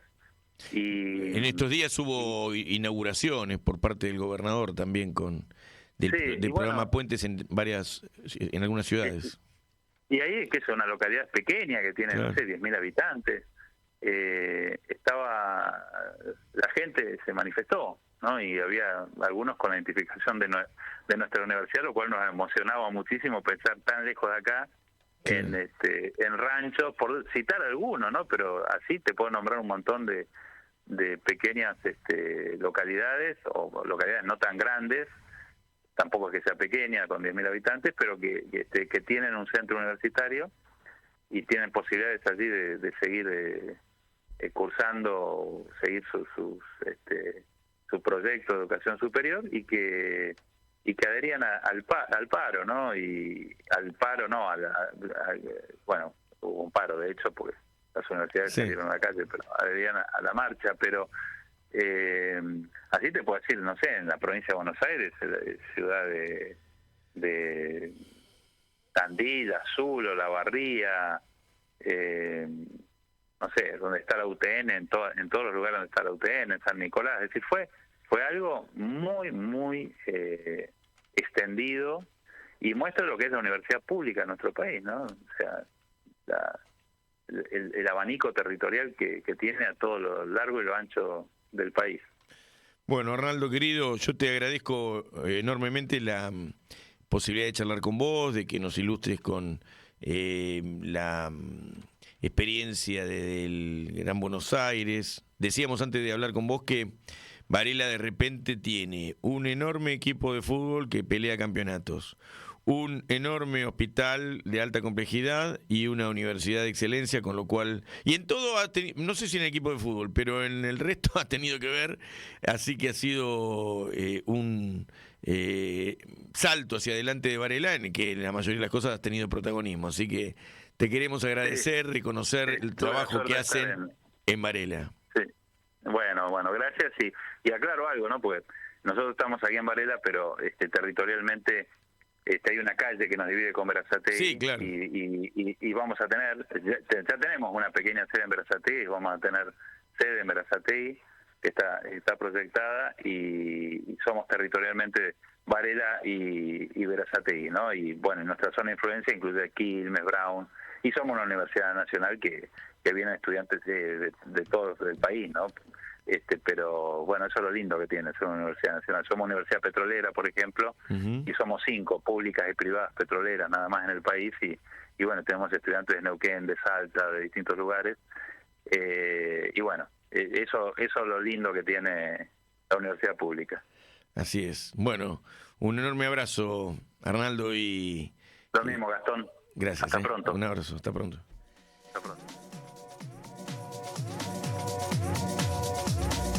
Hemos tenido a Arnaldo Medina, que veníamos con un ritmo bárbaro, ¿viste? Y este hombre tiene otro ritmo. Y entonces es un rector. Es un rector. Tanta paciencia y capacidad de análisis que daba gusto escucharlo y no intervenir demasiado, porque nos llevó como en pinceladas sobre la cuestión de la comunidad, una comunidad dentro de las comunidades, cómo un peronista puede describir el entorno en que se asienta, por ejemplo, su universidad, que hablaba con el orgullo como un padre habla de un hijo, ¿viste? Claro, sí, una comunidad regional, mencionando los distritos, digamos, linderos a Florencio Varela, ¿no? Y cómo se da esa articulación entre los rectores y cómo se da abajo, ¿no?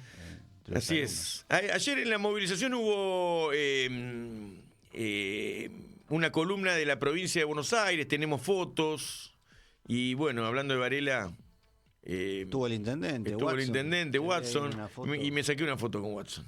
Sí, te viene una foto ahí, una columna que encabezaba con una bandera de arrastre que dice: la patria no se vende, la universidad se defiende, provincia de Buenos Aires. Kicillof desde México acompañando la movilización, y bueno, una línea de dirigentes de distintas expresiones del movimiento popular de la provincia de Buenos Aires, con una gran columna. Fue una gran columna que se desplegó desde Entre Ríos y México para Constitución, varias cuadras, con gremios, municipios, organizaciones políticas, sociales, ¿no? Hay futuro por ahí. Sí, y también entonces cuando veamos las fotos vamos a poder ver también a la columna del peronismo de la soberanía, fotos, y a lo mejor hay algún videíto, no sé. Pero esa es una plaza, esa es la avenida, esa no, pero la de antes estábamos viendo, me parece, la avenida Entre Ríos.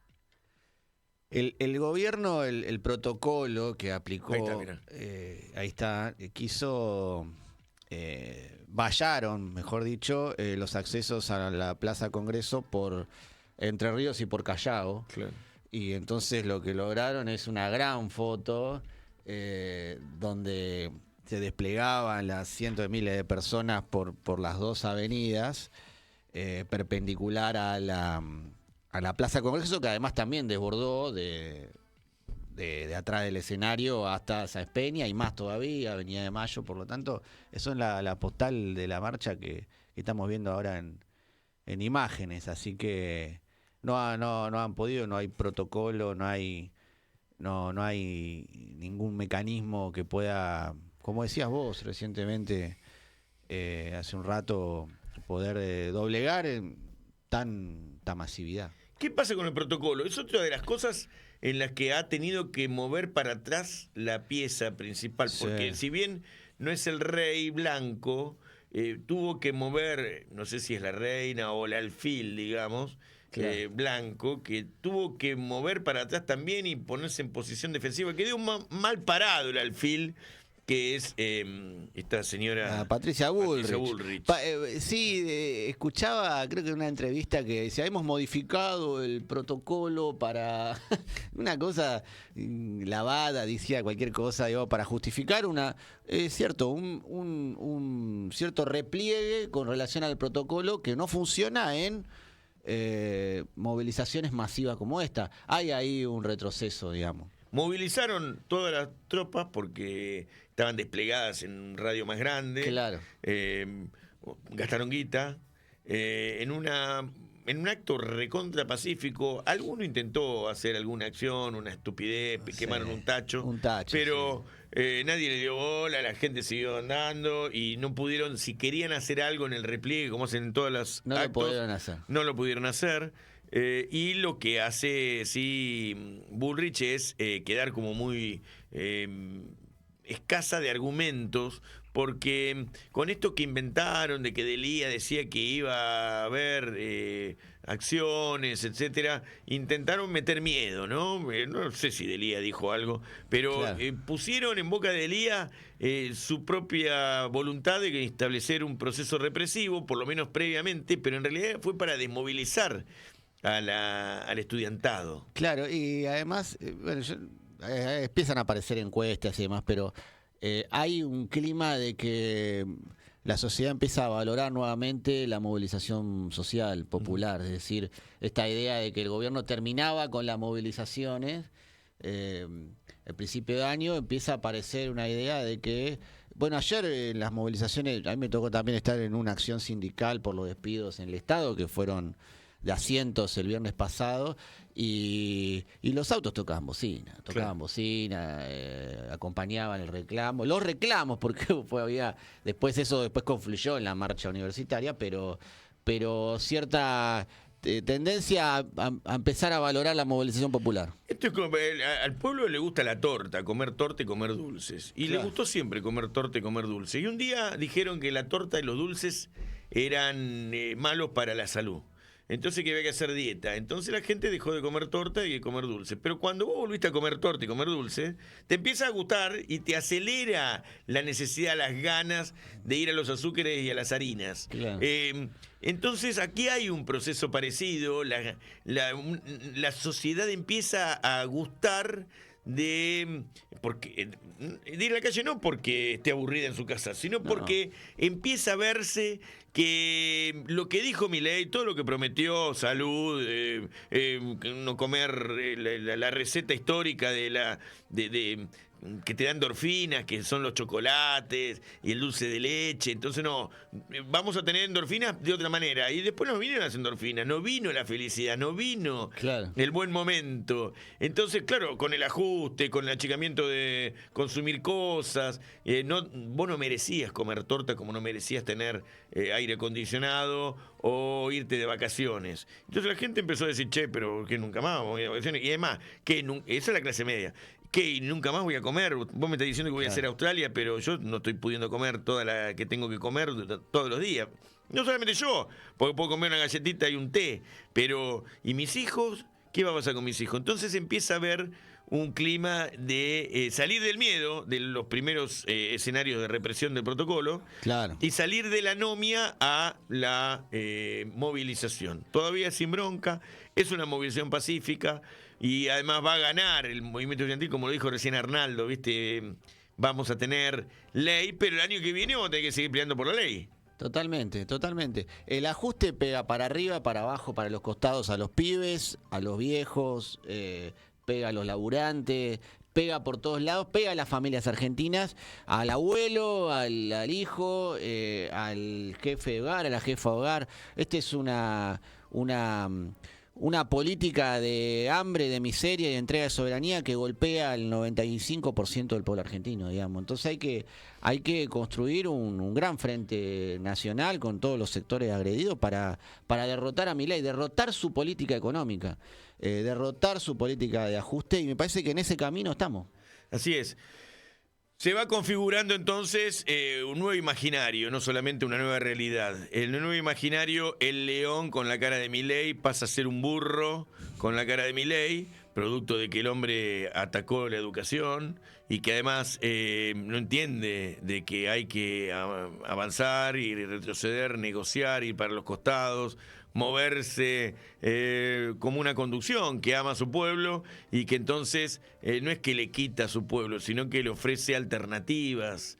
El burro ya va para adelante nada más, es un burro, es un animal muy deseado y querido porque en la sociedad, porque carga cosas, pero este burro es un burro cognitivo, no carga, no tiene capacidad de absorber los conflictos.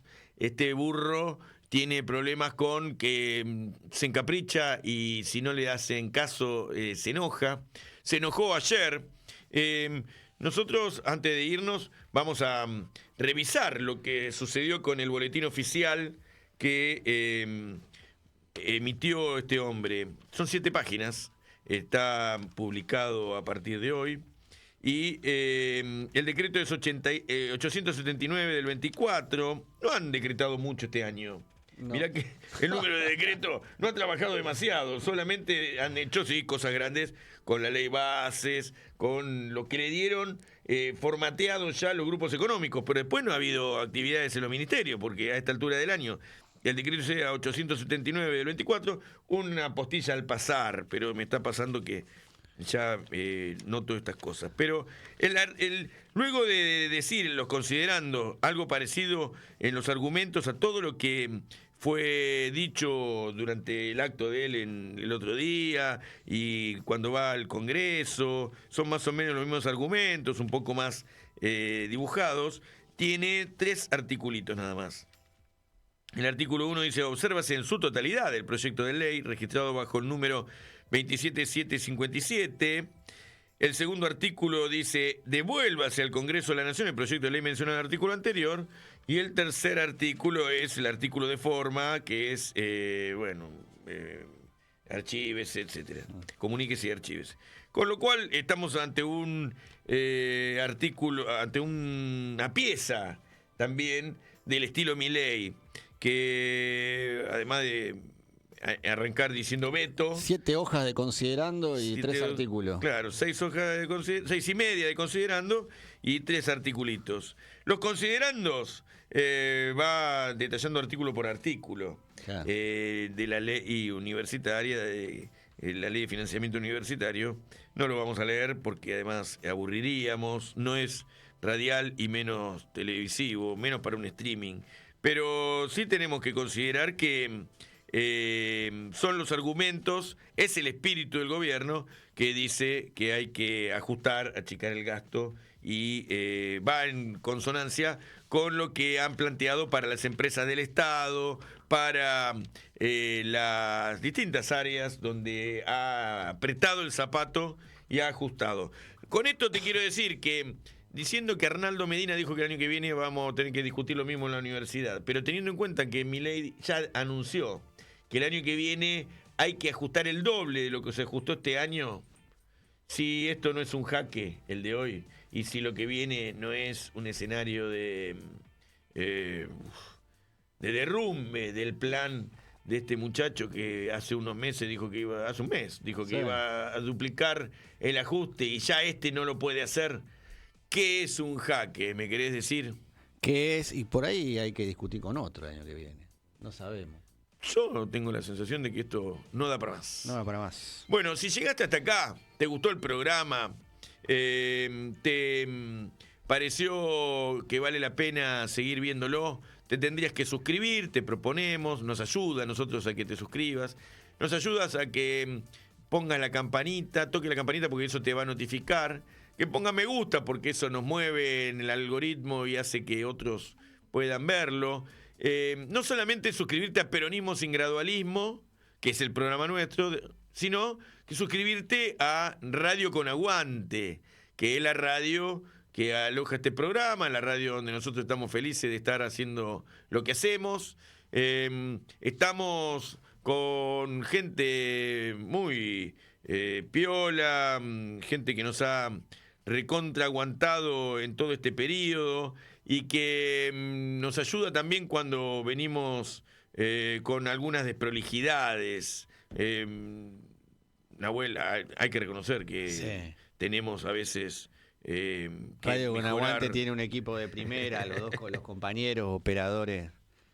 Los compañeros operadores son unos grosos, siempre ahí. Atento al salto, ¿no? Con la edición, con los videos, Che, y bueno, estuvo también el compañero Campo, Gabriel Ocampo. Todo terreno, se juega en toda la cancha, eso hace de todo.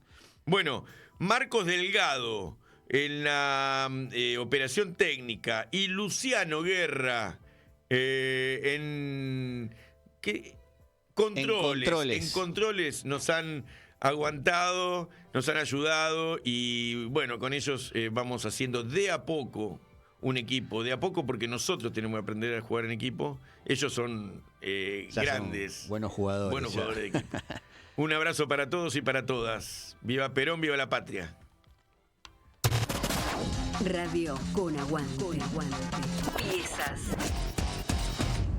de realidad.